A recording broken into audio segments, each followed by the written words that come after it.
Get the spindle housing into a press,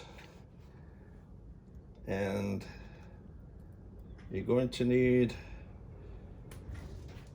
something smaller than the size of the seal to press it down.